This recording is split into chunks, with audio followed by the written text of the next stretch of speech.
All right, hello all, and welcome to the first talk of the OCHS Virtual Winter Speaker Series. For those of you who don't know me, my name is Ben Falter, and I am the Director of Education at the Ontario County Historical Society in Canandaigua, New York. Before I turn things over to our wonderful presenters, I have a couple of quick announcements. First, this speaker series highlights... this speaker series highlights cloth and textiles to coincide with our current exhibit, Fibers of Our Lives. If you have not already visited the exhibit, it will be closing in late April 2023 to make way for our next annual exhibit. So if you are in the Canandaigua area, consider coming by OCHS to check it out. Information about the Historical Society can be found on our website, and you should be able to find the link to our website in the description of this talk.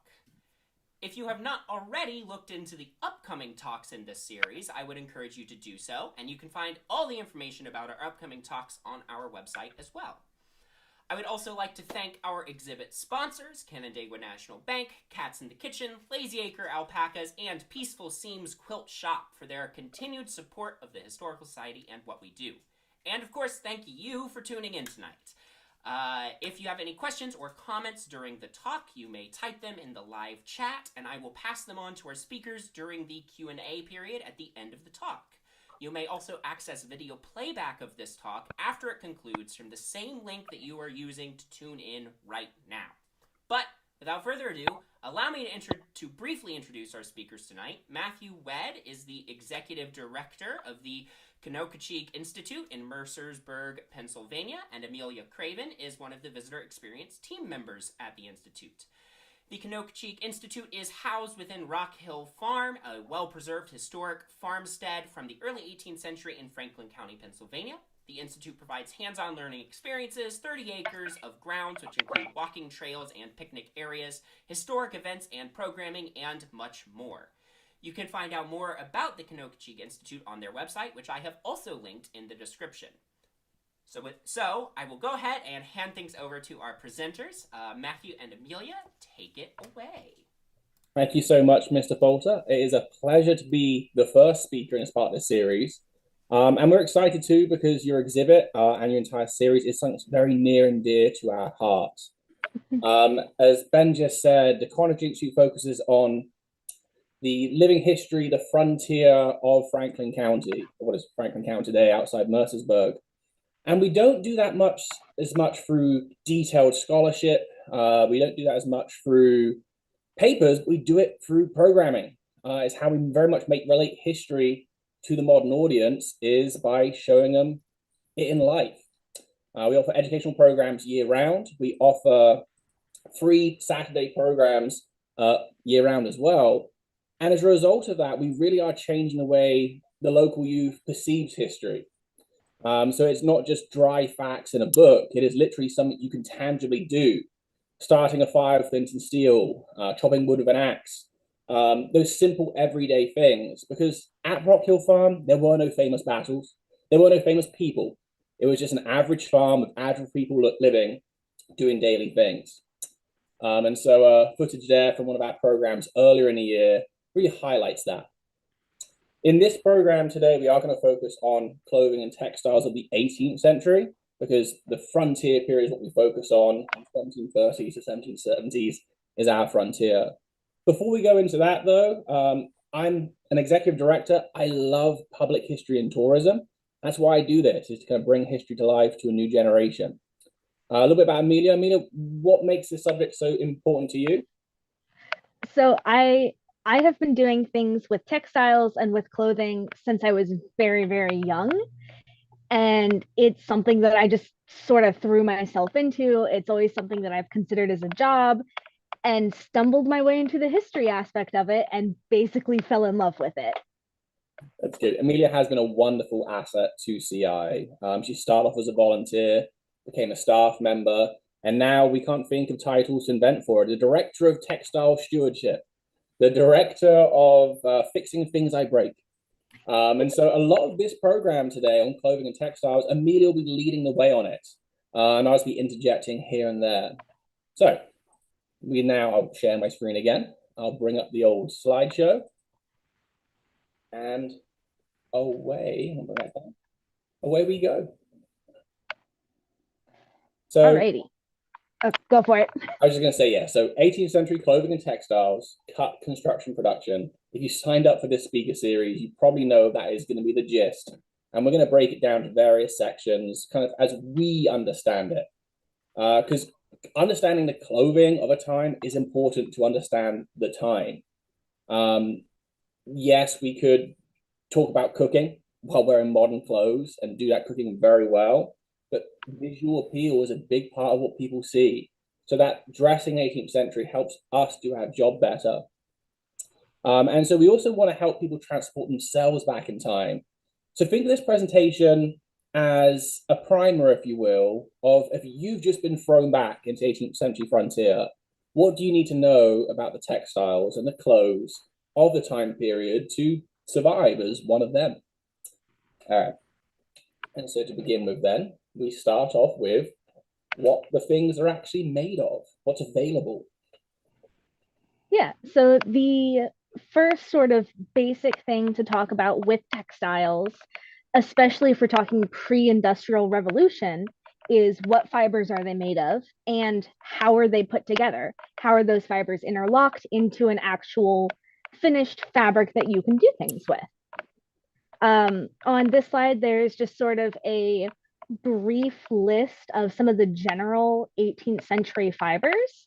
On the right, I do have a picture of a book, Textiles in America. It is a wonderful resource for if you are doing a lot of primary research and you just need to know what the specific word means. Whether it's a specific fiber or specific weave, it's a good resource for it. But in general, the biggest fabrics you're going to see are different versions of wools and linens, and that's because they are hard wearing fabrics. They stand up well to washing. They, in terms of the actual decay of the material, your seam is going to drop a lot faster than the material itself.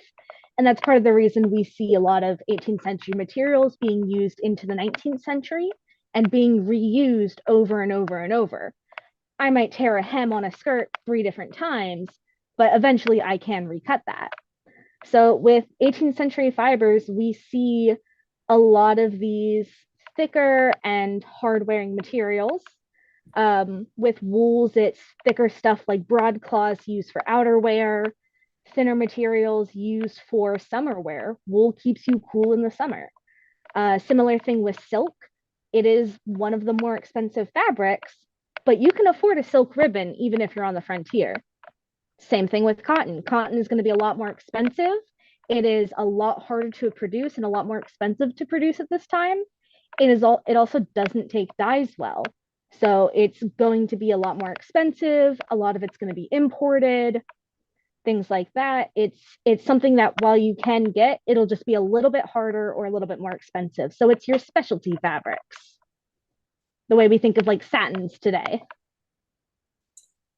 And looking at this list, on the left, we have products that are products of animals.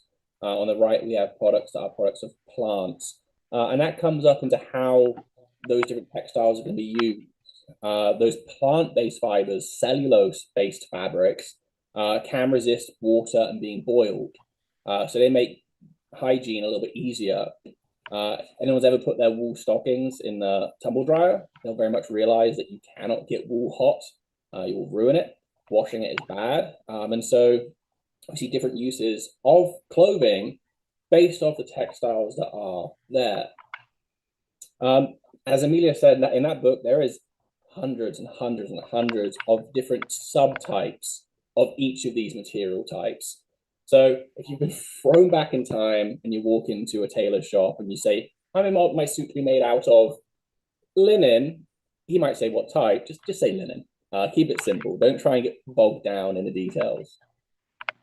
We know these clothes are being worn here. These type of textiles are being used in America and in Europe. We'll come to those sources later, but understanding primary sources is a huge part of what we do in history. We want to be able to portray history accurately, and that comes up in every facet. So if we know what the textiles are available, the next question is kind of what colors are available. And this is an area that people often have a misjudgment about history. They think history was black and white, but that wasn't the case, was it, Amelia? No, it was not. So with 18th century clothing, and specifically the dyes and the colors, they went absolutely buck wild with the colors they got.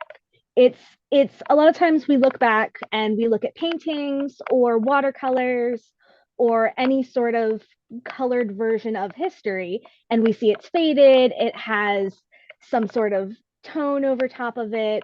So we see it as a very muted version of what it actually was. They might not be getting fluorescent colors, but you can get bright fuchsia out of a tiny, tiny bug from the Mediterranean. You can actually get fuchsia out of pokeberry, which is a berry that runs wild along the east coast of America.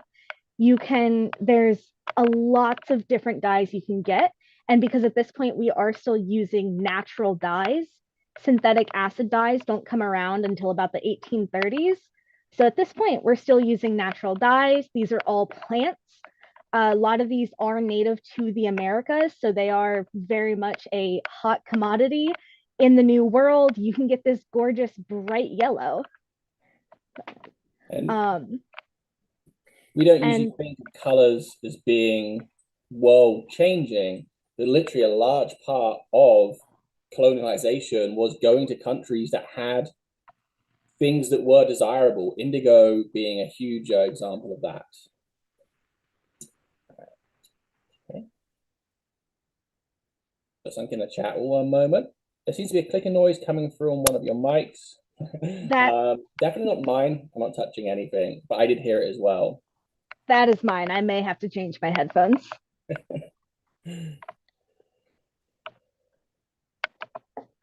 All right, I'm going back to that. All right, so dyes and colors. From there, we're going to want to explore those primary sources where we get the information. What colors are being worn? What kind of textiles are being used? And we have lots of different examples of where we can find that information. And the first we have is probate inventories. There we go. Sorry, my thing glitched out for a moment.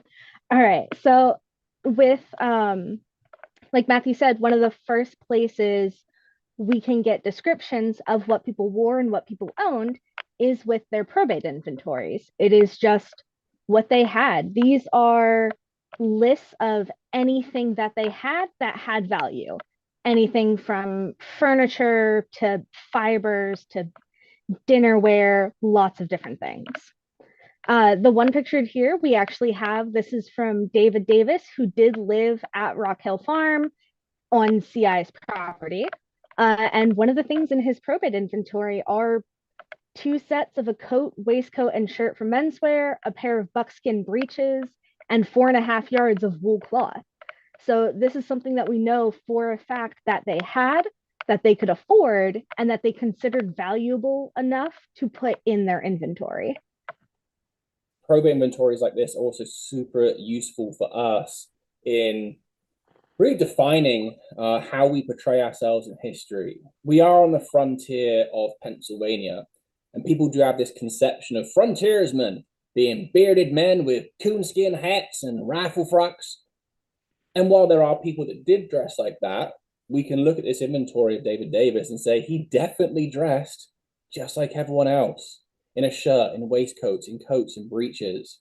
So this mythos of frontiersmen looking different isn't true for those frontiersmen who are just farmers, joiners, blacksmiths, who are going to look just the same as everyone else in different areas of the world, and that's kind of societal rung. So it's a great source for us in our hyper-focused local history. And no matter where you live, if your people own stuff, you can find these probate inventories very easily in your local county historical society, sometimes at the state level. And if you're interested in ancestry, you can literally find out what your ancestor wore just through these few little remarks about clothing. So probate inventories are one area. They're good for knowing what people own and how much it costs. They don't usually go into too much detail unless something's worth something, can describe it. And so there are other sources as well. So one of the other sources that we see are ads, and these are ads that are in the newspaper. The ones pictured here are all from either Philadelphia or Boston, and these are all straight out of 18th century newspapers. The ones pictured here all have fiber, and for a lot of these, this is only about half of the ad itself. These ads run from basically an entire third of a page listing the multiple different types of fibers that people are selling. Occasionally, they will list their actual prices. You get into things like colors and fibers and blends and where they come from. You see a lot of people importing things from India or from England and being like, oh, I just got a giant shipment in. Everybody come check out my fabric stash so everybody gets new clothes in the town. This is something we see a lot. And this is also where having that book from earlier comes in handy. Because if you don't know what dim tea is, you're going to have a really weird time reading through these. With these ads as well, again, it's all about that sourcing. So knowing that merchants in the region are selling it means that we can wear it. It means we can say, yes, we do want to have some brighter colors because we can prove it. And yeah, as Amelia said, these do get very, very, very, very long. And sometimes you have to wonder if these are merchants who are just trying to make a little bit of a profit by really kind of making their descriptions being flamboyant. Cambalettes, florets, calamanicos, just lots of similar things. But to the 18th century reader, they would know the difference, or they would waste their money on buying something that's very similar. So we got what people own, we've got what people are selling, and there's one final type of information we use that actually describes how the clothes are worn. So this is also sort of a combination of the previous two, where you see what people have bought, what people own, and in certain cases, you can see what they are eventually going to sell. So with these in particular, these are runaway ads. I believe all of these are also from Philadelphia, actually. And the one in the bottom left corner is actually from Philip Davis, who did live on CI's property. He had someone run away, and so he put an ad in the paper, and it does come up twice in two different publications of this paper. But with these ads themselves, what we see is how people wore things and how things started to wear out. In the one in the top right, a man is described as having his jacket chewed on by cows, which is a wonderful description because we know what that does. It's things like the linings are being ripped out, or it's this specific style of jacket without the cuffs, or with these specific buttons. And because at this point you're not putting pictures up, you're not even putting drawings or sketches up, you have to describe people in as much detail as you can. Easiest way is what they're wearing and what they generally look like. Runaway ads, of course, as a single source, do have their faults. They are all of what society the term described as a criminal. They are people that are running away from their indentureship. They are soldiers who are deserting their post, or they are enslaved Black people who are seeking their freedom from their master. That doesn't mean, though, just because they are criminals, that these descriptions are always just poor people.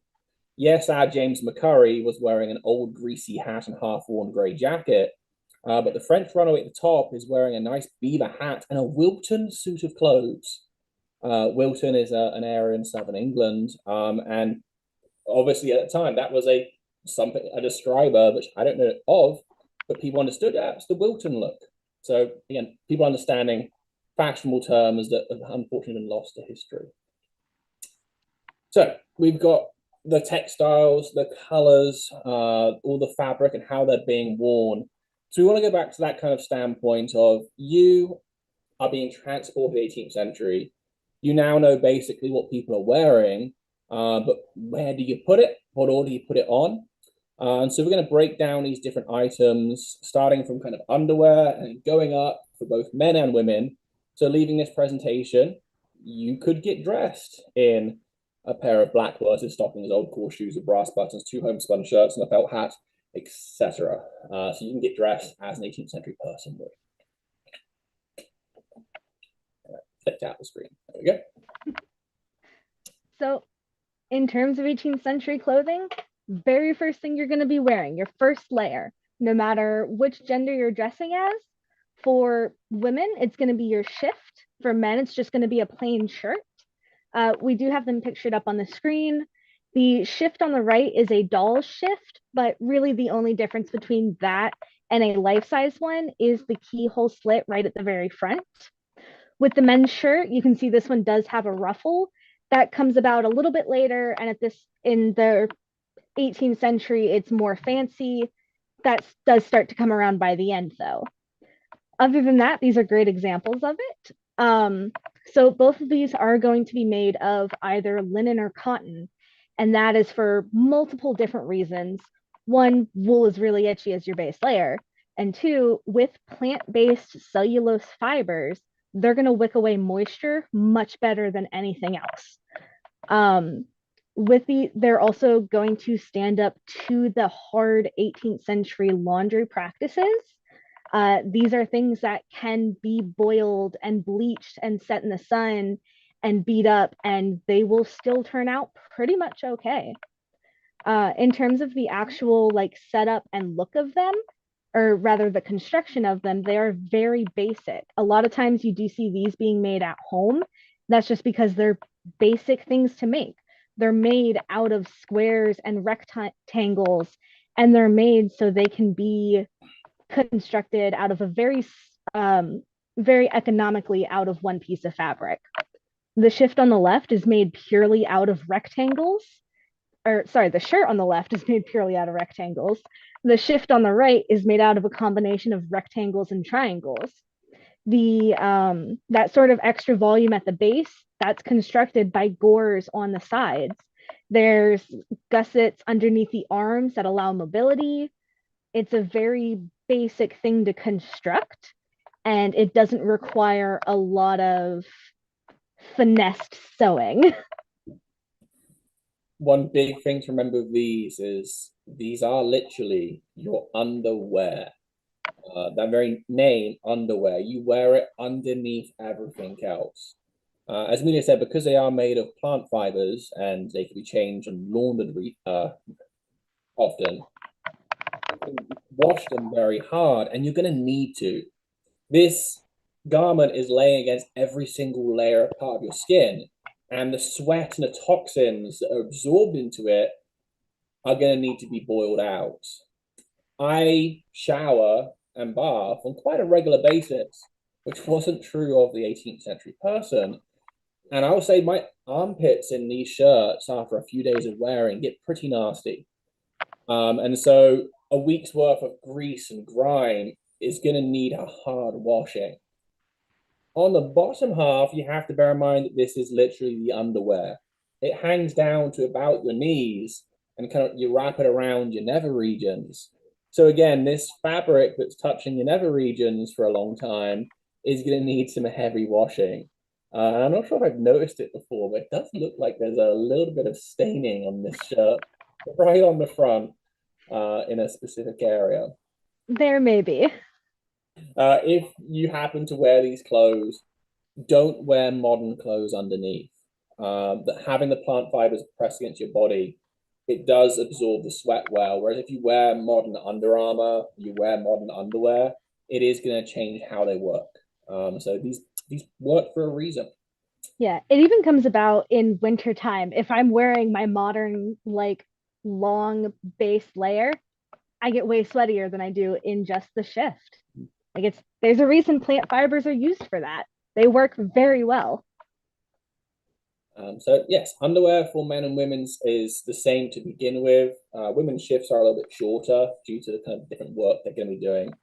But for there on, underwear does get a little bit more detailed for women. So we've got to go a little bit off the norm to talk about them. So the next layer for women is going to be stays. And this is something that I'm very passionate about. I can talk about stays for hours and hours on end. It happens. But sort of the base reasoning for them is that they are your support. They are your bust support, your back support, And if you have lots of heavy gowns or dresses, not even like noble style, I'm talking on the frontier, very thick wool skirt, those things can get up to 10 pounds. You don't want that on one small band around your waist. You'd rather have it distributed with your stays. So in terms of use, they are support. That is what they are there for. It is not like in the later centuries where you have it as a forming a silhouette sort of thing. This isn't really for that. You can see in the top, that is sort of going to be, that is a print of someone being tight laced into her stays. It's not really a thing. The same way tight lacing isn't a thing later on. Stays don't reduce your waistline. As a matter of fact, they usually increase it. And that's because of the way that they are constructed, which I will get into now. For sort of poorer women, the easiest way you're going to get them, and working women, is you're going to make them out of leather. It'll be a thick, stiff leather that is then scored at where the seams would be. That allows it to form around you, as well as working in it is going to eventually season it to your body shape and still give you the support you need. Other than that, they are made out of fabrics. And this is any type of fabric you can get your hands on, except for maybe a wool broadcloth, and it's too thick for that. You don't need to do that. But other than that, these are made of silks and cottons and plain linens and fancy linens. And all of this is basically fibers stuffed together and basically paper mache'd into a certain shape to keep you up and straight. There's on the picture on the right, that is a picture from Nora Wall's Corsets and Crinolines. That is a sort of base shape of 18th century stays. You can see the boning layouts on it. With stays, the shaping is coming from the boning. It is not from the pattern pieces itself. Same thing in the bottom left-hand corner, you can see the horizontal bones that run across. That is the bust rail. That is for the later half of the century. Gives you more support, creates a slightly different shape. In terms of construction, they are going to be made out of multiple panels. The picture on the right is a 4-panel stays. Typically, they're anywhere from 6 to 10, depends on the century, how much they can afford, the boning. That's a whole nother section I can get into. But with the construction, the stiffener in it is quite literally paper mache. It is linen fabric stiffened with a gum, and that's let to dry, and there's multiple layers of that on the inside. They also have either whale baleen or reed in them. That is going to be the other stiffener bit. Over time, that does eventually form to your shape. That's what makes them a lot more comfortable. That's also what makes them sturdy. It's going to be a lot easier if it can form to your shape. It's less likely to break. The complexity of these, the fact they have stiffening agents in them, also explains why you wear them on top of your shift. You don't want these getting damp. You don't want these getting washed. You don't want them getting all nasty, because this is one of your nicer garments that you want to make last, because it does cost. Society does have an obsession with women's underwear. That hasn't changed much. And so you do see a lot of satirical things like this print at the top of a man and several servants kind of forcing a woman into her stays. But for an everyday woman, her stays are there for comfort and back support. They're not there to be uber tight, unless, just like today, you're in the high fashion world. I'm looking at the time. I'm noticing we are a little bit overdoing ourselves, so we'll try and make it a little bit briefer from here. So we've covered underwear. There is one other underwear part for a woman that you don't usually think about, so we'll cover that next, Amelia. This is my favorite part, pockets. So I'll just talk briefly on this one. Pockets in the 18th century are a separate garment at this point. They don't become one with the dress until 19th century. At this point, they are separate. It is basically a giant purse tied around your waist. You can have them as one or two. They can be made of any material. A lot of times you see them embroidered or pieced and quilted together. And that's because it's a simple way to practice sewing. It also decorates. It's also a great way to use up scrap material. Material costs a lot. Might as well use every little piece of it that I can. In terms of sizing, they are massive, about 12 inches in width and anywhere from 15 to 20 in length, depending on how far you can reach your hand down your pocket, basically. All right, so yeah, underwear, a little bit of accessories, and from here we'll start getting onto the bulk of literally the outer clothes, the parts you are going to see, except we've got to start with footwear, which is not something we do in most clothing dressing. Yeah, so the reason this is actually still technically in sort of the underwear section is if you are wearing stays, put your stockings and shoes on first because it's going to restrict your waist. Easiest thing, but it's so much harder when you forget. Other than that, in terms of footwear, they are very basic and it's very similar to what we wear today, or how we get them today at least. These are both things that are going to be bought.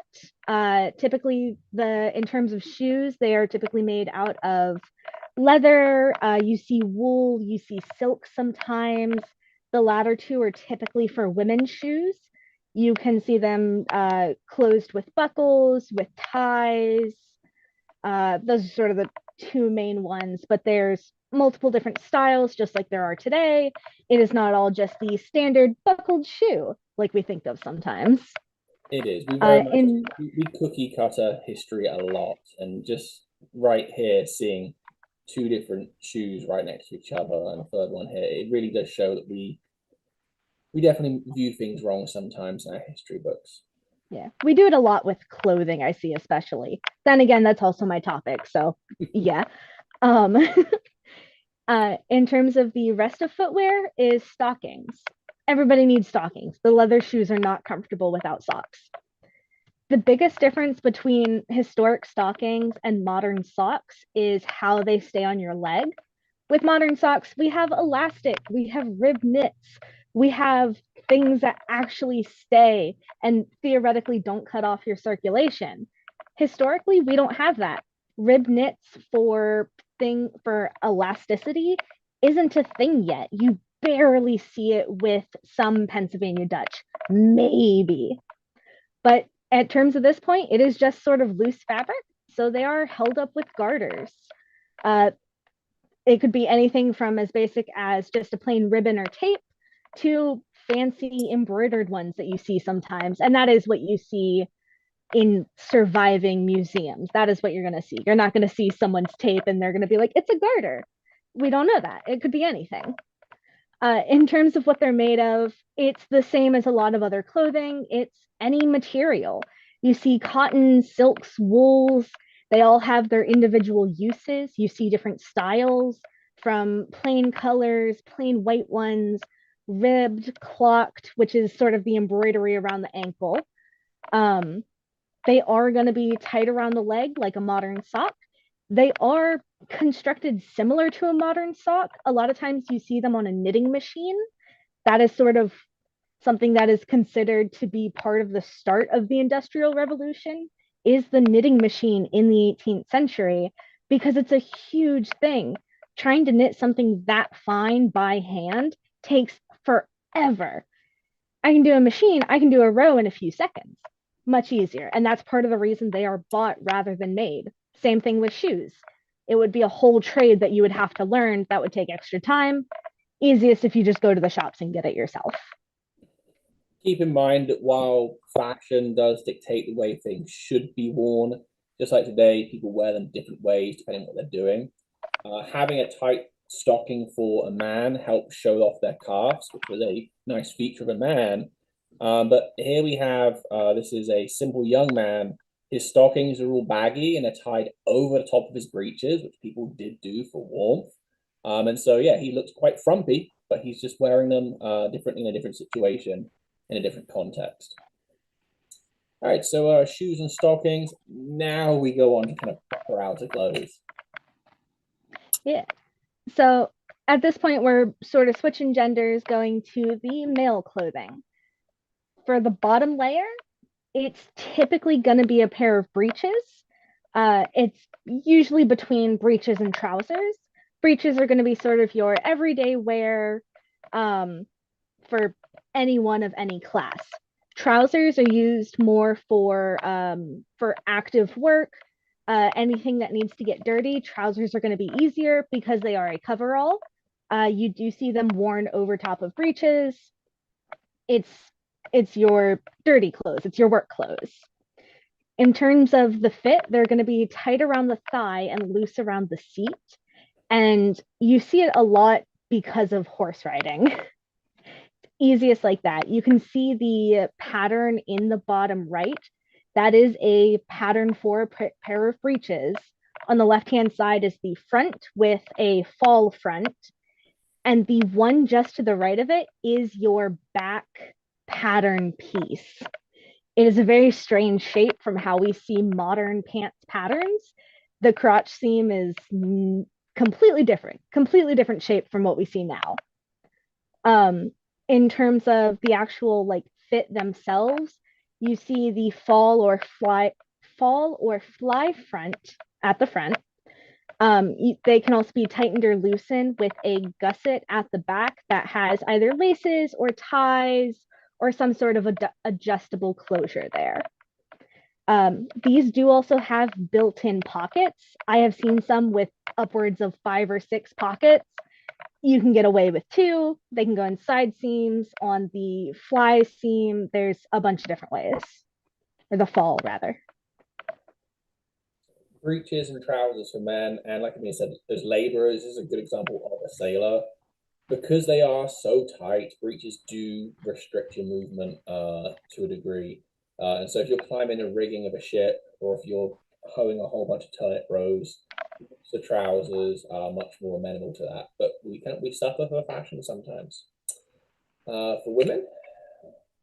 So for the women's bottom half, it is very basic. It is a skirt. At this point, they are known as petticoats, and that's because we don't get that sort of linguistic change until a little bit later. I can also talk about that for a while, but we're short on time. In terms of construction, they are made of, again, any material. You see thick wool broadcloth used for winter skirts. You see fine linens used for summer skirts. You see any mix in between. There are quilted ones for winter, which are wonderful. You also see them for skirt support. They have that natural stiffening, which is the quilting itself. They're a great skirt support if you need to add extra layers. In terms of length, they end from around the ankle to the lower shin based on culture, how much work you're doing, if it's a for show or everyday skirt. Same way we have different skirt lengths now, have different uses. In terms of construction, they are just a very large piece of fabric, typically 3 or more yards, pleated down to your waist size. The location of the pleats is also going to change your silhouette. You see them focusing more on the back in the latter half of the 18th century, where they focus more on the sides in the earlier half. And that's just from the natural progression of fashion. You also see extra ones worn for both comfort and for just extra layers. You can show them off. A lot of times you see people with a skirt hiked up for whatever reason or another. It could be just to show off your fancier skirt underneath. In terms of closures, there is a picture in the top right, which may be slightly obstructed on the actual YouTube, but it is basically the way you put on your 18th century skirt. These don't have one closure like we think of now. It is 2 separate closures. You have your back panel and your front panel, and they have a slit down the sides. You tie your back one around your waist, then you take the front one, tie that around to the back, and through the slits in the side is how you actually access your pockets. Because of this, the slits can be like 10 inches long. That's also why you want another petticoat. It's an extra layer of modesty. And these petticoats are huge because women's bodies change. And so a petticoat that fits you when you are younger, it's going to be the same petticoat you wear when you are pregnant. And so having that adjustable thing helps. Yes, I can move a little closer. I was leaning back comfortably. I was enjoying the show. All right, so from petticoats, we are going on to top half garments. So again, we're switching genders here. For the men's top half, these are kind of mushed into one section. That's for lengthening, but they are different garments overall. So you would be wearing a waistcoat and some sort of overcoat, different ways to refer to it. In terms of the fit itself, these are a lot tighter. The construction of them has the shoulders pulled back. They fix your posture. Also because of the fashions of the time, and this fashion lasts for a long time in men's clothing, is they accentuate the waist. You can see on the left-hand side that dramatic curve there isn't just because it's for a larger person. That is the actual fashion and cut of the time. It is made to have it fall away after the waist. You can see lots of different variations in them from any sort of fabric. Again, like most garments, you can use any fabric for this. You can see some satin ones. In the left, you see an embroidered one. That is a very fancy one. It's listed as a court panel, but that is also how they would sell these waistcoat patterns. You're not necessarily selling the pattern or the finished garment, although some people do. You can sell the embroidered panel. Someone might buy that and then go to their tailor and then have it fitted to them. There's enough fabric on the left-hand side for that. Nice and simple. You also see people sending their clothes off to England to get it tailored. You see ads of people calling their tailor out and being like, hey, why are you taking this long to get my waistcoat finished? My neighbor has his and he put in his order after me. It's a very interesting, angry article. But you see these a lot. You also see the different buttons on them, any different variation. These also, if you don't know men's fashion, these look very similar, but there are dramatic differences. You see it mostly in the collar, the length, the skirts, which is that bottom half, and you also see it in the cuffs. These can tell you anything from a man's class to what decade this particular garment came from to even personal preference. That is where we see those biggest differences with men's top wear, basically. Yeah, in most simplified form, at the start of the century, longer coats were more common, longer waistcoats. And as coats start to cut away, waistcoats get shorter. And so everything is kind of interlinked to each other. If your waistcoat is shorter, then more of your breeches show. Therefore, your breeches should be closer fitted to your body to show that. And so, yeah, there's a whole web of connections. So that's men's waistcoats, jackets, call them what you will, but men's top garments, and then women. Women's top garments. So this one I do actually have split up into two separate slides, and that's because while these are both women's top garments, they have very different construction and sort of garment requirements, as a form of calling them. For women's top half, one of the sort of basic ones is going to be a gown. Nowadays, we think of that as a fancy dress for fancy occasions. It would just be everyday wear in the 18th century. Again, this is that linguistic difference between now and then. It's everyday dress for them. You see gowns a lot for married women or for older women, and that is just a lot of personal preference thing. There's also sort of a modesty aspect attached to it. But that is where you see them most often. They also require a lot of fabric. So with gowns, even for a small person, they're going to be taking 5 yards of material or more. And that's not even taking into account thinner widths of fabric. A lot of times they do take typically 7 to 8 yards of material. And that's because you have about 4 in the skirt, about 1 for the top, and maybe an extra yard or so for the sleeves. And then if you want to add ruffles onto it or extra cuffs or robings at the front, that all takes a lot of material. So when you see the ones like in the bottom left corner or on that top line, those are all expensive materials because they are printed cottons or printed silks or embroidered silks. All of those are going to cost a lot of money. So that's not necessarily what we're going to see on the frontier. Although printed cotton was very common because it became a lot more affordable as the years went on. They're also a good way to change your fashion and your style. With gowns, you might have a solid yellow one, but you might have a stomacher, which is going to be sort of that V shape at the center front. You can get multiples of those in a lot of different fabrics. And even on the frontier, you can afford some of the fancier ones. They're only going to be half a yard or less of material. They're very simple to get. They change up your fashion. They let you personalize it. They also adjust the sizing. So with women's clothing for the top half, the closures are going to be hooks and eyes or lacing or pins, all of which are going to be adjustable. Stomachers make them a lot easier to adjust. So even between one day and the next, you can have a 3-inch difference on your waistline, and it's not a big deal. Very easy for you to fit into the exact same garment. So yeah, we've got gowns, and again, if you're just a few years apart, you are going to see changes in fashion. And so again, this is a generalization, but to the 18th century observer, they are going to be able to tell, and of course to fashion historians, literally what decade we're looking at from someone's gown. Just like today, we know if we're looking at a 1980s fashion or a 1990s fashion, though with the quickness of revolution of fashion today, it gets a little harder. Click.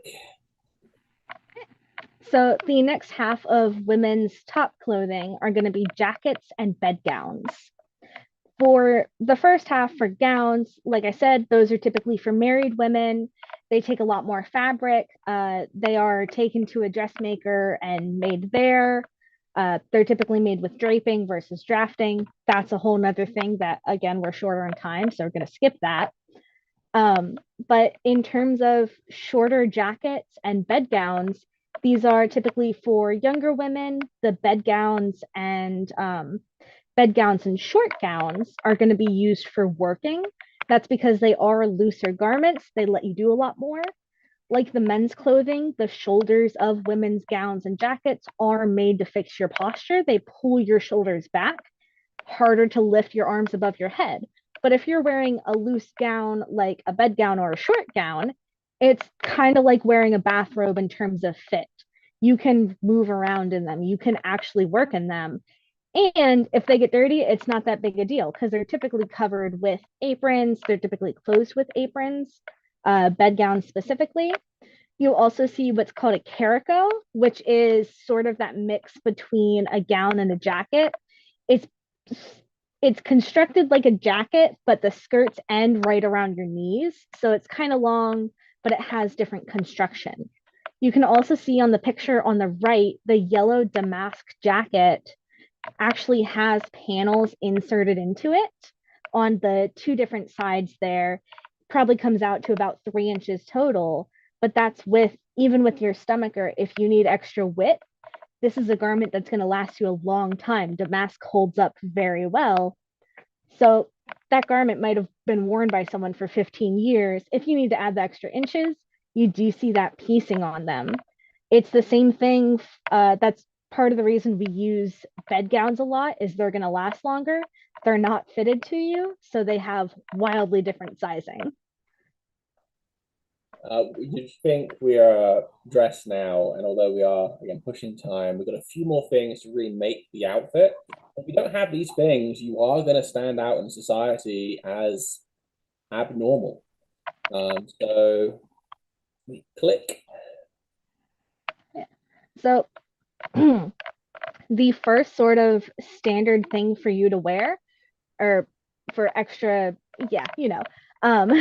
your extra clothing for personal sort of ornamentation is going to be a kerchief or a cravat. For women, they are typically worn around the shoulders. You could tuck them into your gown, pin them on top, tie them. They're used as hair wraps sometimes. They are used a lot and they are part of your daily wear. For men, it is the same piece of fabric. It is just a large square hemmed. It's the same piece of fabric. It's just worn around your neck, sort of like a tie, and that's your shirt closure. And it is same thing. It'd be worn tucked or loose, different ways to wear it. These are also an easy way to get lots of different fabrics in there. You see striped ones, spotted, checked, block dyed, resist dyed. Again, that's a whole nother thing. You see fine linens and thick linens, lots of different styles. You see them made of wools and cottons and silks and linen. It's used a lot. There's lots of different variations. And it's, to a modern user, it can feel very constricting. It is very tight against that posture, but it doesn't mean you wear it like that all the time. There are wonderful paintings of a man at the end of his farming day with his kerchief kind of pulled down, loose down to his kind of mid torso, because you finish your long work day, you kind of loosen your tie, just like today. Click. So last sort of bit of clothing, bit of ornamentation is going to be headwear. Headwear is worn by both genders pretty much all of the time. It is a hygiene thing as well as a modesty thing. It is also a sun protection thing. That's one of the biggest uses of it. We don't have sunscreen like we do nowadays. Easiest way to do that is or easiest way for sun protection is hats and longer sleeves. Nice and simple. So for men, you see wool hats made of beaver, rabbit, sheep, any sort of animal fur, basically. It is then stiffened into shapes, stiffened, and then shaped with a cock. You see in the middle pictures, there are multiple different styles. The tricorn is just one. It's the same thing with that cookie cutter fashion. We see it a lot nowadays. It is just one of many. You can do one side up, three sides up two. You can curl it in on the sides. You can have a short brim, long brim, multiple different ways of wearing it, cutting it, and eventually reusing it.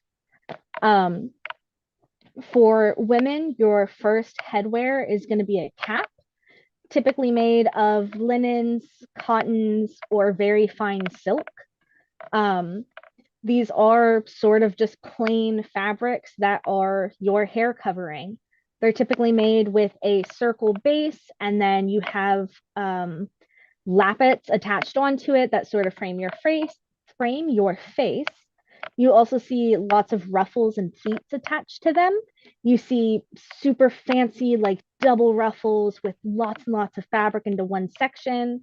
You see very loose ones. You also see them decorated with ribbons and bows. Same thing for men's wear or for men's hats. A lot of times you see them trimmed with tapes or ribbons and decorated with bows or cockades. The latter one is often has a political meaning behind it. For women, you also see the straw hats. That's going to be another form of sun protection. Big loose straw hat, wonderful to wear. People still wear them now, although with a bigger crown. But typically they would be worn with a ribbon tied around the head. They could be decorated again with ribbons, with pleats and bows. And eventually, when they do start to wear out, you see people covering them with fabric. Another way to take an expensive fabric and show off the fact that you can afford it. Might only be a yard to cover your hat, but you can afford it. So from underwear to headwear, we've kind of covered all of the clothes you need to kind of fit in to an 18th century fashion of society. And obviously, these primary source images are wonderful because they show you how people want to be perceived. But that's one of the lessons from history, is that what we are seeing is just one moment snatched in time. It's the same as today, that the photos we put on our Christmas cards or on our social media is usually photos of us at our best. And so, yes, these portrait of these gentlemen here, that is them looking their best. They are showing off, as in the case of all of these images. And one lesson we kind of tell to our volunteers, to our students, is that not every day is prom. Not every day is you looking fabulous. Sometimes you just kind of adapt. And so these images show people gardening, people drinking after cycling all day, people fencing, people soaring and not wearing the clothes, anything at all, like those people in those portraits. So it's everyday people wearing clothes and adapting to it.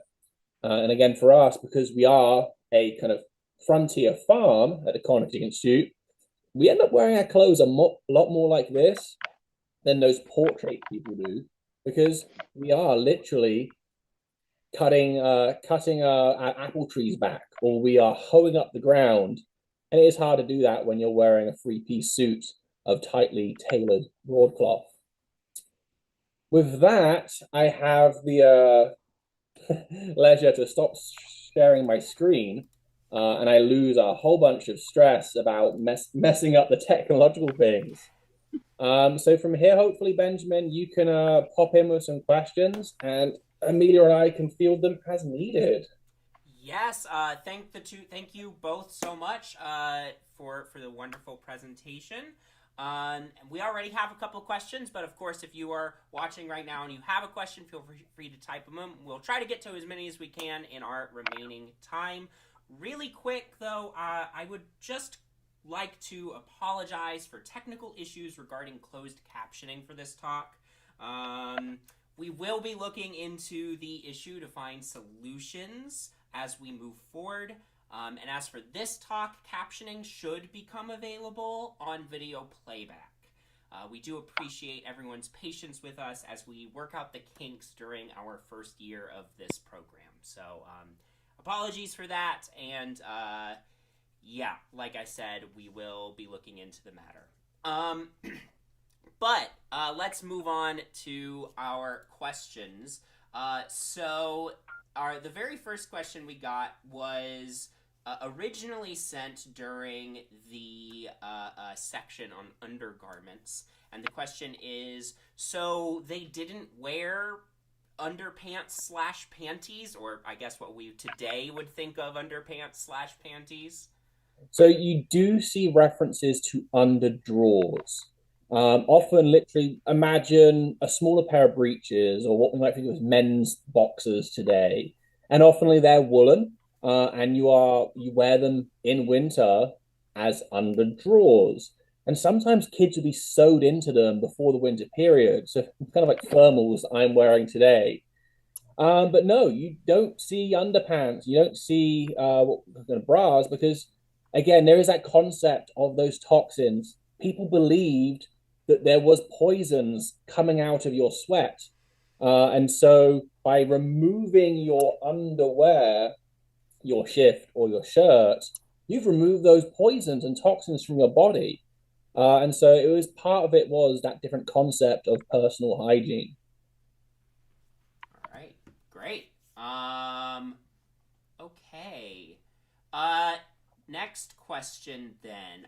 What documentation do you have for only unmarried women wearing fitted jackets or caracos, but married women only wearing long gowns? Okay, so I may have misspoke earlier.